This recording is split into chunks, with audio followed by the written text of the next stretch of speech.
नहीं रहे आवाज के जादूगर पंकज उधास। 73 साल की उम्र में दुनिया को कहा अलविदा।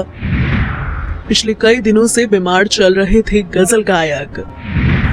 चिट्ठी आई है गाने से मशहूर हुए थे पंकज उधास। एंटरटेनमेंट की दुनिया से गमगीन खबरों का सिलसिला थमने का नाम नहीं ले रहा है। साल 2024 में एक के बाद कई सितारे दुनिया को अलविदा कहते जा रहे हैं। पिछले दिनों ही एक्टर ऋतुराज सिंह का निधन हुआ और अब पंकज उधास चल बसे। मशहूर गजल गायक पंकज उधास का आज 73 साल की उम्र में निधन हो गया है। सिंगर पिछले कई दिनों से बीमार चल रहे थे। इसकी जानकारी उनकी बेटी नायाब ने दी है। उन्होंने सोशल मीडिया पोस्ट पर शेयर कर लिखा, बहुत भारी मन से आप लोगों को सूचित करना पड़ रहा है कि पद्मश्री पंकज उधास का निधन 26 फरवरी 2024 को हो गया है। वो लंबे समय से बीमार चल रहे थे।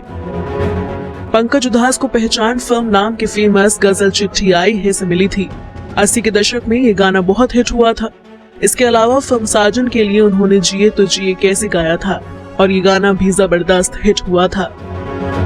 पंकज उधास का जन्म 17 मई 1951 को गुजरात के जेतपुर में हुआ था। वो अपने तीनों भाइयों में सबसे छोटे थे। उनका परिवार राजकोट के पास चरखाड़ी नाम के एक कस्बे का रहने वाला था। उनके दादा जमींदार थे और भगवान राज्य के दीवाने भी थे। उनके पिता केशु भाई उधास सरकारी कर्मचारी थे। उन्हें इस राज बजाने का बहुत शौक था। वहीं उनकी माँ जीतूबेन उधास को गानों का बहुत शौक था। यही वजह थी कि पंकज उधास समेत उनके दोनों भाइयों का रुझान संगीत की तरफ हमेशा रहा। पंकज के बड़े भाई मनहर उधास भी जाने माने सिंगर थे। वहीं मझले भाई निर्जल उधास म्यूजिक इंडस्ट्री में जाना पहचाना नाम है। पंकज कई बड़े स्टेज पर परफॉर्मेंस करते थे। वो अपने भाइयों के जैसे ही बॉलीवुड में जगह बनाना चाहते थे। इसके लिए उन्होंने 4 साल का लंबा संघर्ष किया। एक्टर और प्रोड्यूसर राजेंद्र कुमार ने उनकी आवाज सुनी तो अपनी फिल्म नाम में उन्हें गाने का मौका दिया। इस फिल्म के बाद तो पंकज के पास बॉलीवुड और स्टेज शो में काफी काम की छड़ी लग गई। उनकी निजी जिंदगी की बात करें तो पंकज ने 11 फरवरी 1982 को फरीदा से शादी की थी। एक कॉमन फ्रेंड की शादी में दोनों की मुलाकात हुई थी। पंकज को पहली नजर में ही फरीदा पसंद आ गई थी। उस वक्त वो ग्रेजुएशन कर रहे थे और फरीदा एयर हॉस्टेस थी। पहले दोनों में दोस्ती हुई, फिर प्यार। दोनों शादी करना चाहते थे। पंकज के परिवार वालों को इस रिश्ते से कोई एतराज भी नहीं था। जब फरीदा ने इस रिश्ते की बात अपने परिवार को बताई तो उन्हें ये रिश्ता मंजूर नहीं था। वो दूसरे धर्म में अपनी लड़की की शादी नहीं करना चाहते थे। फरीदा के कहने पर पंकज उनके घर गए और उनके पिता से अपने रिश्ते की बात की। फरीदा के पिता रिटायर्ड पुलिस ऑफिसर थे। इस वजह से पंकज बहुत डरे हुए थे, लेकिन उन्होंने अपनी बातों से उनका दिल जीत लिया। फरीदा के पिता दोनों की शादी के लिए मान गए, जिसके बाद दोनों की शादी हुई। दोनों की 2 बेटियां नायाब और रेवा है। उनकी बेटी नायाब उधास भी जानी मानी सिंगर है। नमस्कार। आज पंकज उधास जी का निधन हो गया है। हमारे साथ चंद्रभान यादव जी हैं। आइए, जो कि गोरखपुर के गायक हैं। आज हम इस विषय पे इनकी राय जानना चाहते हैं। नमस्कार, मैं चंद्रभान यादव घायल लोकगीत गायक हूँ। बहुत ही दुखद घटना है।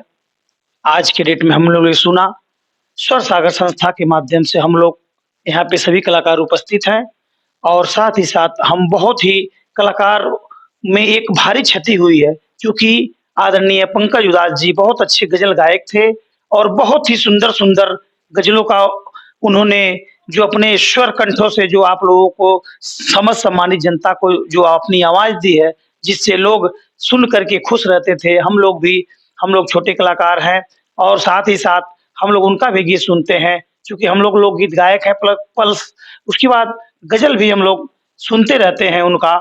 जैसे उनकी एक गीत है, चिट्ठी आई है चिट्ठी आई है, बड़े दिनों के बाद हम ही वतनों को याद, वतन की मिट्टी आई है, चिट्ठी आई है चिट्ठी आई है। ऐसे तमाम गीत हैं उनका।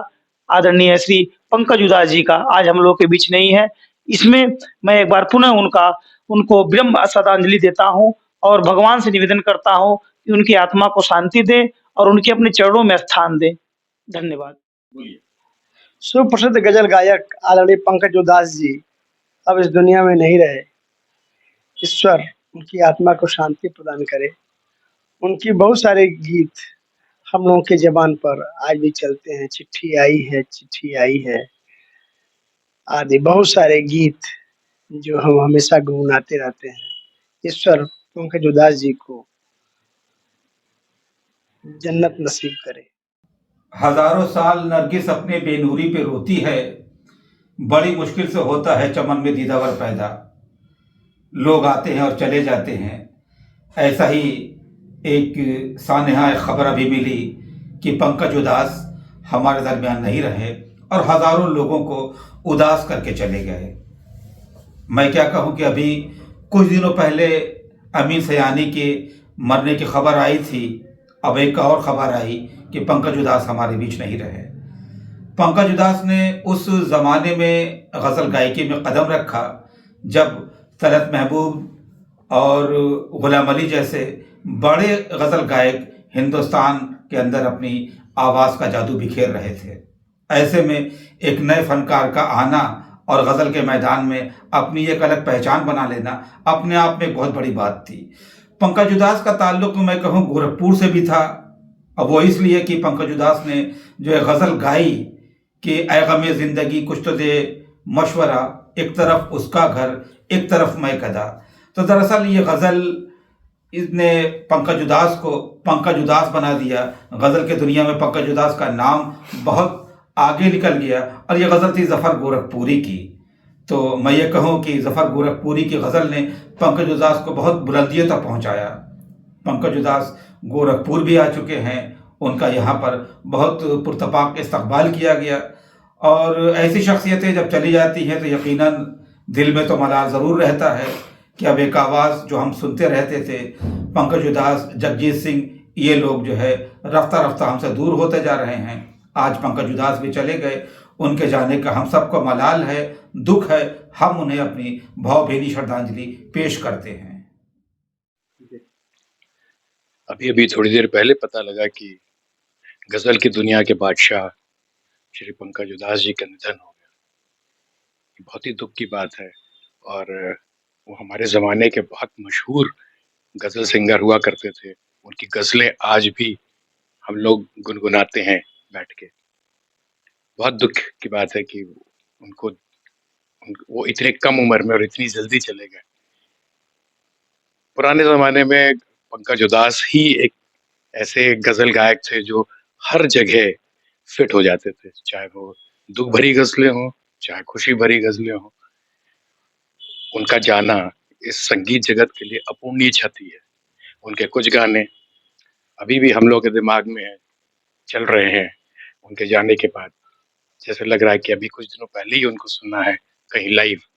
दीवारों से मिलकर रोना अच्छा लगता है, एक उनकी और गज़ल थी जो बहुत फेमस हुई थी अपने ज़माने में, चिट्ठी आई है वतन से चिट्ठी आई है। ये गज़ल उन्होंने तब लिखी थी जब वो एक बार दुबई गए थे और वहाँ उन्होंने लाइव गाया था भारतवंशियों के लिए। और शायद ही हॉल में बैठा हो कोई ऐसा भारतवंशी हो जिसके आंसू ना निकले हो इस गाने पे।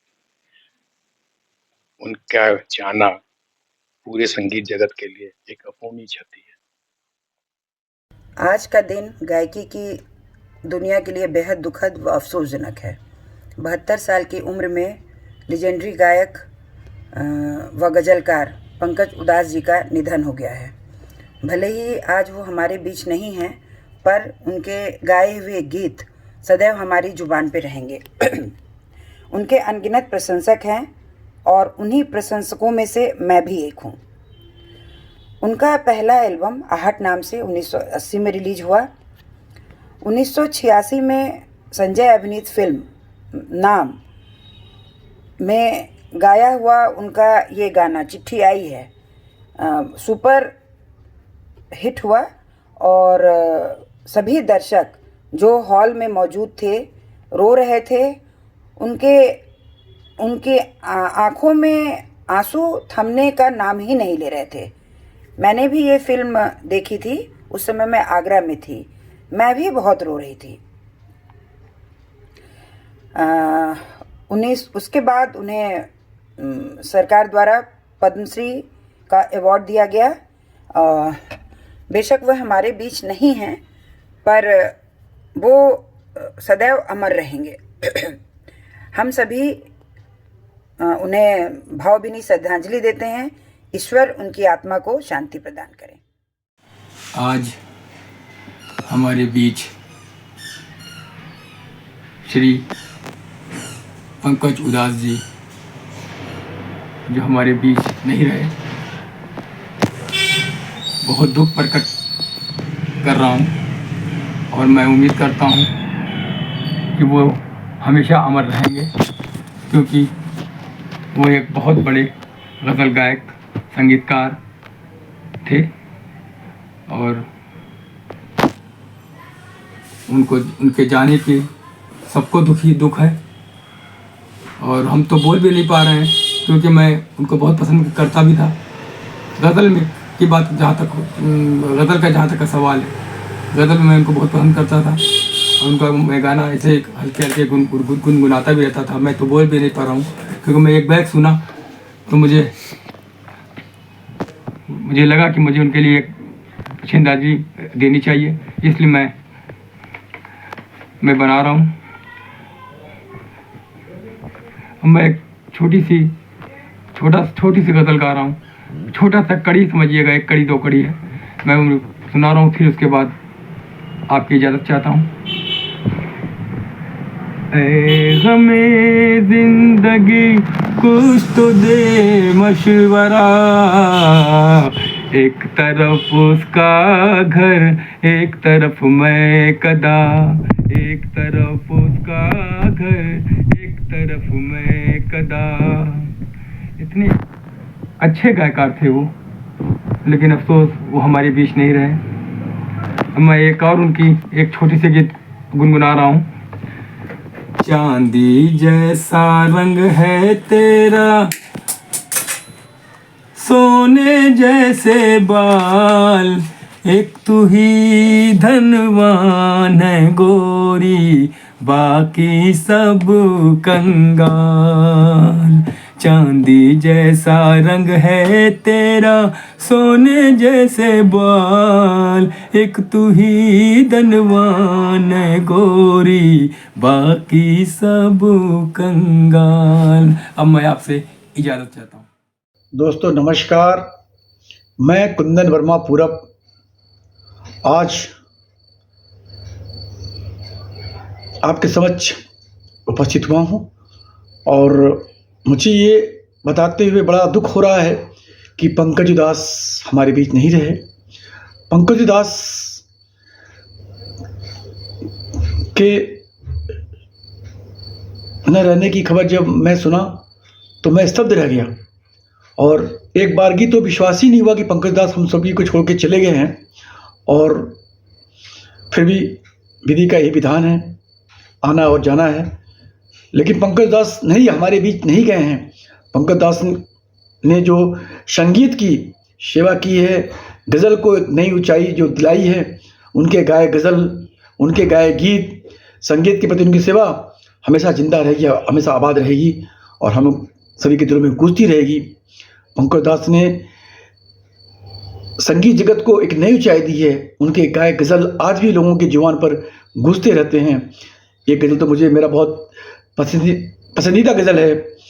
चिट्ठी आई है, चिट्ठी आई है बड़े दिनों के बाद।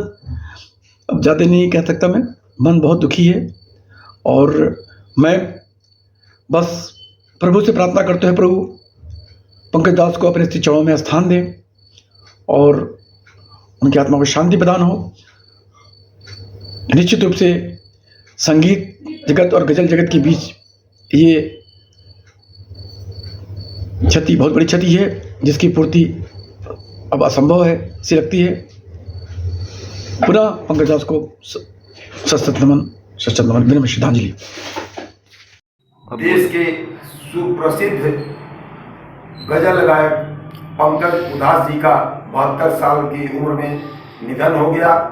उनके निधन से पूरा देश स्तब्ध है और विशेष तौर से साहित्य और संगीत की दुनिया में रुचि रखने वालों के लिए यह एक अपूर्णीय क्षति हुई है। उन्होंने देश विदेश की तमाम स्थानों पर अपनी गजल गायकी का परचम फहराया था एवं सिनेमा की दुनिया में भी अपना स्थान रखते थे।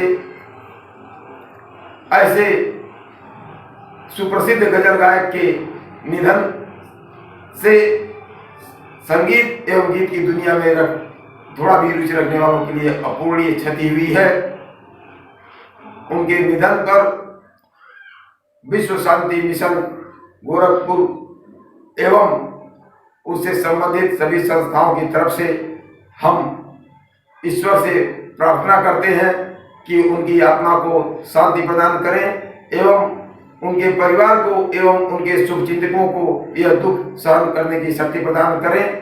हम उनकी आत्मा की शांति के लिए ईश्वर से विनम्र श्रद्धांजलि अर्पित करते हैं कि वह जहाँ भी हो उनकी आत्मा को शांति प्रदान करे। और यह बहुत ही दुखद है कि इसकी भरपाई कभी भी नहीं की जा सकती है। एक बार पुनः विनम्र श्रद्धांजलि। बड़े अफसोस के साथ कहना पड़ रहा है कि पंकज उधास संगीतकार जो बेहतरीन गजल के गायक थे, लाखों लोग उनकी गजल से प्रभावित होकर खुश होते थे, आज वो दुनिया से रुखसत हो गए। मैं उनकी क्षति उनकी पूर्ति तो हो नहीं सकती और उनके जाने से एक संगीत को बहुत बड़ा झटका लगा है। गजल की दुनिया के बेताज बादशाह श्री पंकज उधास जी को मैं श्रद्धा सुमन अर्पित करता हूं और उन्हें खराज अकीदत पेश करता हूं। मैं सुनीता श्रीवास्तव और गीत गजल एवं भजन से आकाशवाणी से पास हूँ और आज जिस तरह की खबर सुनने को मिली और पंकज उधास जी के निधन की खबर मिली है, हम कलाकारों में बहुत ही दुख का ये समय है, क्योंकि ऐसे कलाकार ऐसे फनकार बहुत कम मिलते हैं जो इस तरह से देश को एक अलग दिशा में ले जाएं। उस तरह के फनकार थे पंकज उधास जी। उनके बहुत सारे गीत ऐसे रहे हैं जो लोगों के हृदय में बस गए हैं। एक जो चिट्ठी आई है, उस समय जब उन्होंने नाम फिल्म में ये गीत गाया तो उस गीत से बहुत सारे विदेश में रहने वाले हमारे देशवासी प्रभावित होकर के इंडिया में आए और ऐसा तमाम खबरें सुनने को मिलती थी। और मैं बचपन में उनसे मिली थी जयपुर आकाशवाणी में, जब वो एक कंसर्ट में आए थे और मेरे पिताजी आकाशवाणी में कार्यरत थे। मैं बहुत करीब से मिली हूँ। मैं बताऊं तो मैं उनकी गोद में बैठी हूँ। शायद उस समय मोबाइल का जमाना नहीं था, लेकिन मैं उनकी गोद में बैठी हूँ और उनके पास बहुत ही नजदीक से उनको देखा है। वो बिल्कुल यंग थे। बहुत धुंधली तस्वीर उनकी मेरे जहन में है, लेकिन ऐसे कलाकार का जाना सच में बहुत ही बेहद ही दुखद है हम सभी के लिए। और मैं क्या कहूँ, शब्द नहीं है मेरे पास। एक कलाकार के रूप में जितनी भी भावना व्यक्त हो सकती है, शायद शब्दों में तो मैं नहीं कर पाऊंगी, लेकिन बस बिना श्रद्धांजलि है उन्हें अश्रुपूर्ण श्रद्धांजलि देती हूँ। दोस्तों नमस्कार, मैं ज़फ़र खान, अभिनेता निर्देशक। दोस्तों अभी मुझे ये पता चला है कि हमारे फिल्म इंडस्ट्री के बहुत ही मशहूर सिंगर पंकज उधास जी नहीं रहे। दोस्तों ये बहुत दुख की बात है और हमारी इंडस्ट्री के लिए तो बहुत ही दुख की बात है कि शायद अब कोई पंकज उधास की जगह ले सके। बहरहाल पंकज जी की आत्मा की शांति के लिए हम ईश्वर से प्रार्थना करते हैं। विनम्र श्रद्धांजलि। नमस्कार, मैं बानो रिजवी। पंकज उधास जी के निधन की खबर से आज हम बहुत ही दुखी हुए हैं। आज उनकी याद में, उनकी शख्सियत को याद करते हुए, उनकी आवाज़ और शायरी के ज़रिए उनकी ज़िंदगी और कला को याद हम करते हैं। उनका अंदाज़ और उनकी अदा, उनकी सोच हमेशा हमारे दिलों में ज़िंदा रहेगी। उनकी संगीत ने हमारे जीवन को सजाया और हमेशा हमारे दिलों को छुआ है। हम उनकी यादों को सदैव अपने दिलों से लगा के रखेंगे। नमस्कार।